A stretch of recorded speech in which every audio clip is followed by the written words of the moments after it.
a veteran of the Mexican-American War, sets out to find peace in the solitude of life as a mountain man, but experiences setbacks when faced with unexpected responsibilities and conflict with the Native American tribes he encounters in the 1972 Western adventure Jerimiah Johnson. And that's the movie we're dusting off this week on Movie Bones.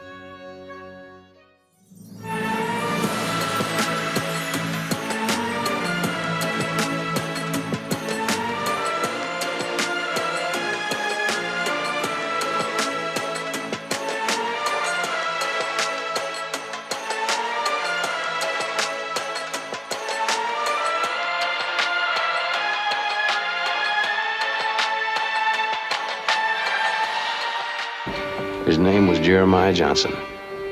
They say he wanted to be a mountain man. The story goes that he was a man of proper wit and adventurous spirit, suited to the mountains. Nobody knows whereabouts he come from, and don't seem to matter much. He was a young man, and ghosty stories about the tall hills didn't scare him none. Here's his story. I thought, what better way to introduce the movie than to actually just the way the movie introduces itself. It's not like Morgan Freeman in The Shawshank Redemption. It's just like a disembodied voice, if you will. The guy who tells the tales over campfires. It is that kind of a movie. And I will say this, from my experience of the film, this has got to be one of the more beautifully shot films I think I've seen. I mean, it could be a travelogue for Utah and the American West. It is wonderfully shot. Something we take for granted, I believe, is, the actual beauty of America. Yeah. And, I don't know if we see as many nature type films anymore. Like, I'm not saying they don't happen. I want to make that clear. But, let's be real. One of the most famous nature-esque films that we have out there currently would be the Lord of the Rings films. Even that's getting kind of old now, The setting is kind of a character, and it does kind of frame the overall kind of that rugged individualist kind of thing that the movie seems to be going for. He wants to get away from it all, apparently. The only thing we pretty much know about him is that he's a veteran of the Mexican-American War, and that he's just trying to find, I guess, peace and solitude in this frontier land of, mountains and canyons and, this very rugged landscape, doing trapping, basically. And I actually kind of liked a little bit in the beginning when he's trying to fish and failing at it, that kind of stuff. I think for me, it's like, I start to lose it, I guess, when it didn't tell you enough about him, first of all you know are those two things. A lot of the film is very silent, and that can work to certain degrees. And the acting is good, so really, for me, I think it's just about... some things didn't resonate me. I know that, for him in particular, the family he kind of cobbles together, especially with his adoptive son, who doesn't speak, by the way, also, is that they bond through chores. And that's something that just for me, I don't know if this is a personal thing, but that kind of thing, it just kind of fell flat for me. And I don't know, and I know you've had a very different opinion on this stuff, so. It felt like it was too quick. Like, you like that whole him figuring it out, and then all of a sudden, he just has it figured out.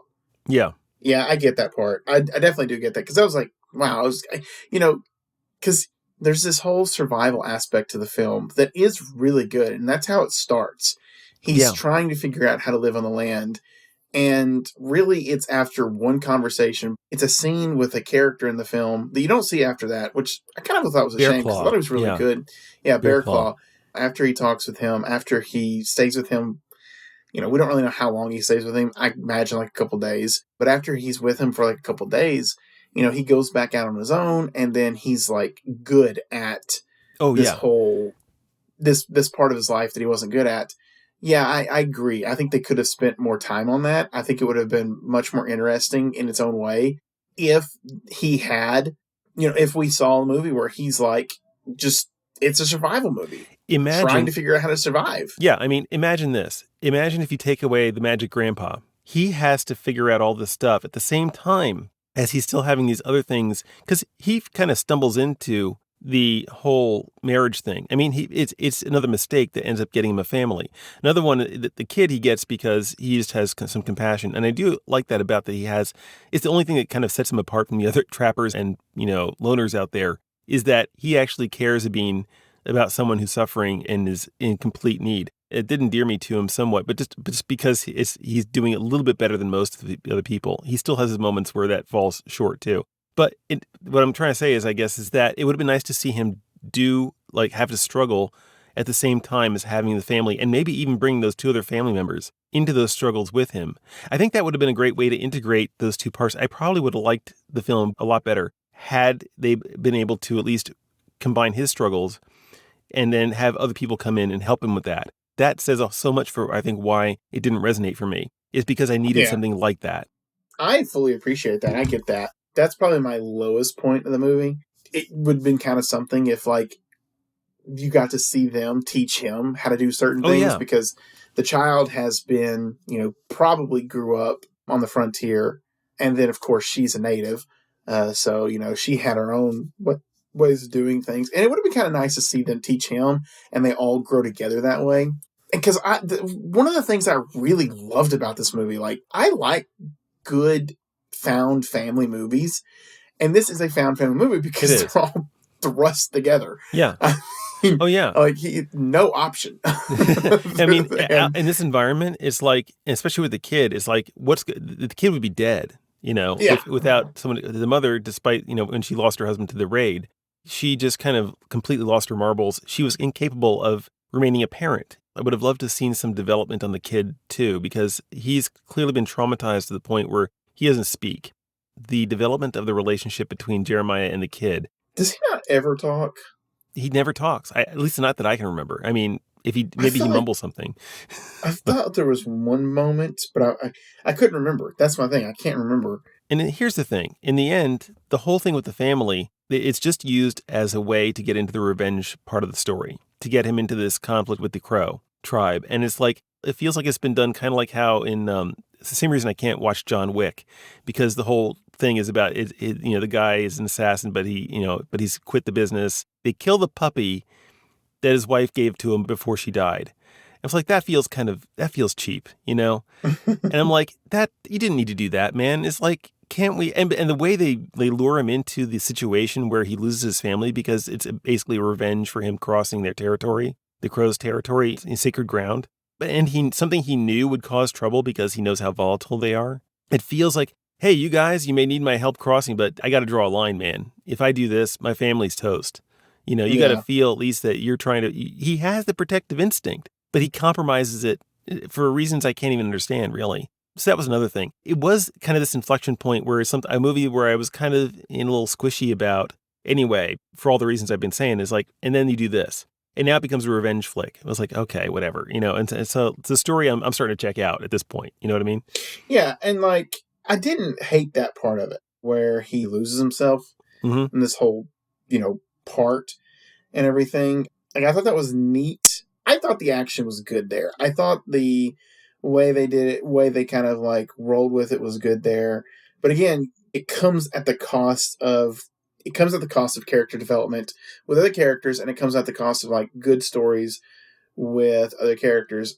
I don't know if that is the fault, because for those of you that might not know, if you've never seen this movie before, this is based loosely off of an actual guy who, they had some information on and everything. Now, the problem is like, he was a mountain man, so he's not writing this stuff down. Yeah.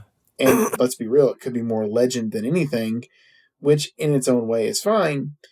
But if they are trying to stay quote unquote historically accurate, it does hinder what could have been in this particular movie, because they fridge two of the characters, and you're just kind of like, oh well, dang, and for me, it's like, it wasn't, like I said, it wasn't a great start. It was in the middle somewhere, for a while, and I wasn't really terribly impressed with the choices they were making in terms of the story that I liked the most, if you could say, if there was the interest. Look, I've seen other movies like, Dances with Wolves.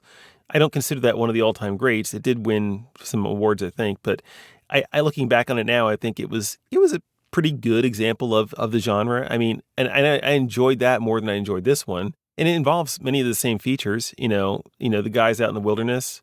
He's got to deal with the Native American population. He ends up getting married kind of almost not quite as inadvertently or by force, but he still, it has a lot of similar elements, and yet it's like, I felt more connected to that than I do here. And then all you do with that is you just kind of stomp it all over it. And yes, it's well shot. Robert Redford is a really good actor. He was a good actor then. He was a good actor throughout his career. So the performances are fine. some of the ways they made decisions felt like they kept undercutting any kind of momentum you could be building for this thing. And the other problem is with that, and we've talked about this as well, or we've hinted at it. It's like you can see it coming from a mile away. Yeah. It's like the moment that, he decides to go through that burial ground, you're like, yeah, they're going to die. Dude, that's a bad move. This is a bad move. Yeah. Maybe that's more palpable for folks if his morality was tested a little bit more often in the movie. Yeah. But it's not. Like, and when I mean it's not, like, every time his morality is tested, he does the right thing. Man saves the man in the wilderness who's been buried neck deep, saves him, helps him get his horses back. And even when he helps him get his horses back, one of the things he's like, hey, we shouldn't have done what we did. That was not right. Yeah. And everything, takes the boy, could have left him out there to die and everything, does decide to get married and everything, or go through with that marriage. So like I said, every single time his morality is tested, he comes out on the other side and he's picked the right action. Right. It's not a bad thing that he's picked the right action. But again, it's like, it doesn't really, like, if we had a little bit more gray area with some of this stuff, like when he decides to help the people, like, it might have felt, there might have been more weight to it, with his decision and everything. But it inadvertently loses its weight because we're like, he's always going to do the right thing. Yeah. And you can't have a character that is always going to do the right thing. I mean, the way that Steve Rogers or / Captain America is portrayed in the comics as consistently as someone who is, he's what they call a flat arc character. He's a good person who has good values and good morals, and he holds to them. And the whole point isn't that he changes, is that he suffers some kind of a loss, but it still comes out better for it on the other side. For holding on to those principles. That's a flat arc character, and you can have that, but it's like, if that's the kind of character he is, or he's supposed to be.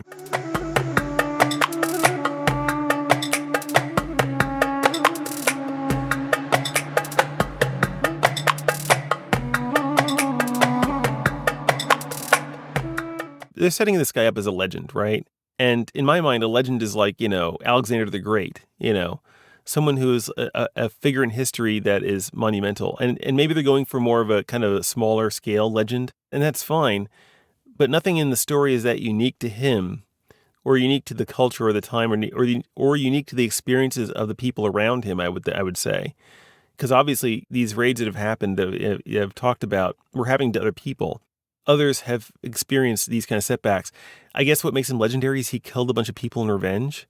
In cinema, that's not exactly what I would call a very, noteworthy icon of legendary. Does that make sense? When I was growing up, and you might remember this movie as well, there was a Disney movie that came out. It's called Tall Tale. Do you ever see that movie?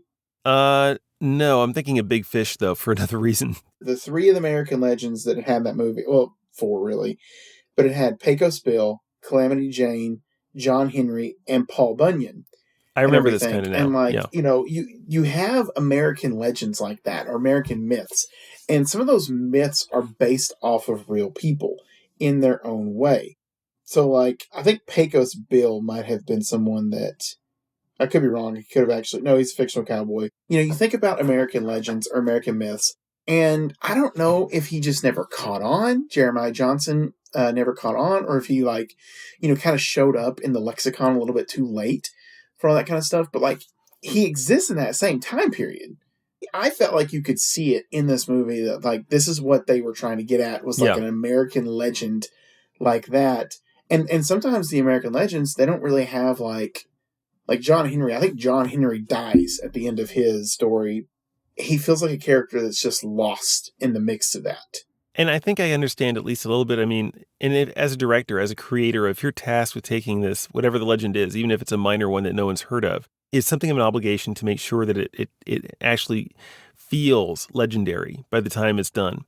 And I guess that's for me where it fails, is that it doesn't feel legendary. It feels ordinary. The series of events after his family is killed could have been any one of a number of other films where someone gets, has their family killed and they go on a revenge streak, and it doesn't feel unique that way. And it doesn't feel like there's, and here's another thing, if you have to aim for some kind of a theme too. Usually these are almost, the legends that we hear of kind of are morality fables too, Yeah. And there's a sense of that. And at the end, I think they do try.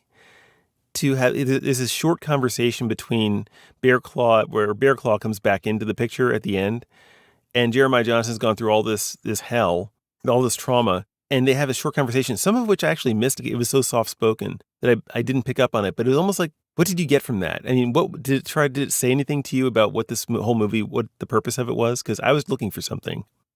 I don't know if I did. Like, that almost warrants another watch for me. Of the two of us, you're the one who seems more primed for that experience than I am. Because, like, I see what you're getting at. I would say maybe it's just like, nature, the wilderness, in all types of stories. It's always chaos. It's not really order as much as it's chaos. So it's probably got something to do with that. Again, it's probably got something to do with, like, I wouldn't say taming chaos, but existing in the chaos of nature. Part of the way he tries to exist with it is, like, even though we don't have much of his own backstory, but you can kind of tell he's trying to, like, intertwine what he's learned previously with this. And Bear Claw's kind of like, you just got to roll with it. He's a guy who's obviously, he's trying to escape the violence of the war he was just in. And maybe he figures that he can find it out here, but maybe that the point is that life is this chaos and you can't escape it. Maybe I'll watch those scenes with this closed captioning turned on so I can make sure I don't miss what they said. And maybe next week I'll enlighten you with what I found, if I found anything. But a lot of the complaints still stand, but at least that would add something to it. In any case, so where do you come down on this, man? I love this movie. Yeah. Like, yeah, we came in very different places. I love this movie. I love the nature. I love the acting. I love the action. Really, my biggest issue with the film is that one little part. One little part, like, it's where the found family is no longer found family because it's gone. I love survival stories like this. I just love this film. And so, like, I give it a fortune and glory. I think it's a watch. Again, I kind of sad in its own way. Like, I'm more lamenting than I am. Like, Jeremiah Johnson, I think is a really neat character. I would have loved to see Jeremiah Johnson be kind of a part of the American folklore that we have with so many amazing characters that I think are forgotten. Like, I think are forgotten now more than ever. I've often longed for, like, maybe more stories with Johnny Appleseed or Paul Bunyan. We do actually have a John Henry film that happened, like, a couple years ago with Terry Crews. I don't think it was very popular. Okay. But I think, like, I don't know if it might have came to streaming. I don't know if it ever was released in film theaters. I'm not saying, like, we need, like, a cinematic universe or an Avengers, although I will say Tall Tale was its own Avengers back in the day. But, like, these are such neat characters that, again, they just kind of feel like they're lost to time. And that's sad because America's not very old. I would love to see a treatment of some of those characters. Even Jeremiah Johnson again, I would love to see them take on the character again. I think there's meat here for it. There's room for that, and I would appreciate that. And the funny thing is, I see the same things you do.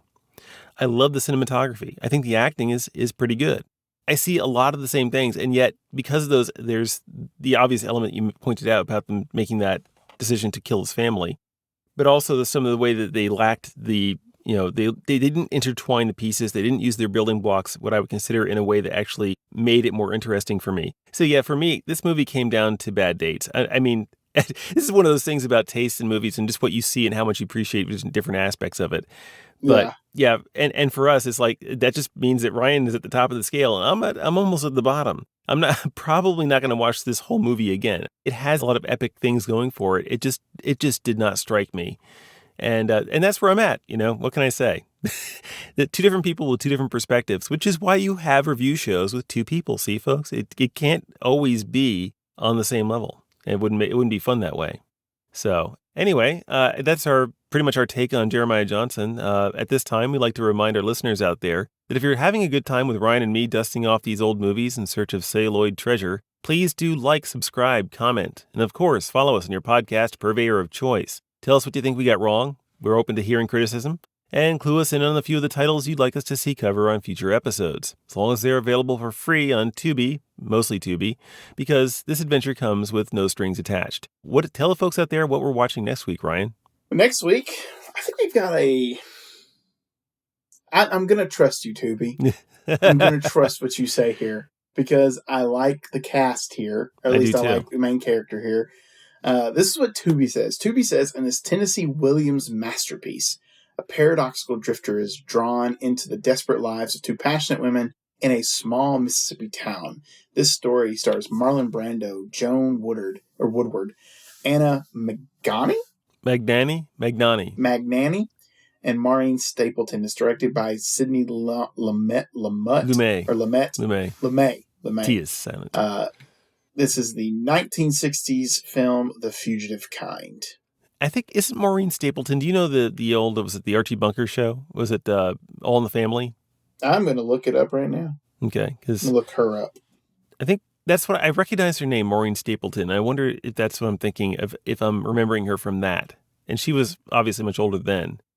Maybe at least a dozen years out from when this movie was made, probably. She's in a lot of movies. Yeah. Let's see. What show? All in the Family? All in the Family starred in... I'm going to look it up myself. No, she was not in All in the Family. She was not. I'm thinking maybe it's a different... Jean Stapleton. Okay. I wonder if she's related. Doesn't say. But now we're on the subject. We got to find out for our viewers. Nope. It's AI says no. AI says no. Anyway, folks, that's our show for this week. We hope you all will join us next week for The Fugitive Kind. And until then, Ryan, I'll see you next week. And folks out there, we'll see you next week. See you next week.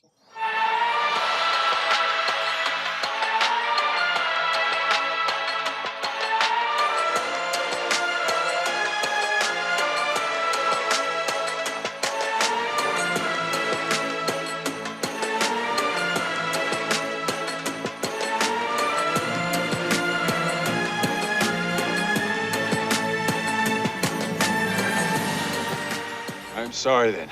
That you look.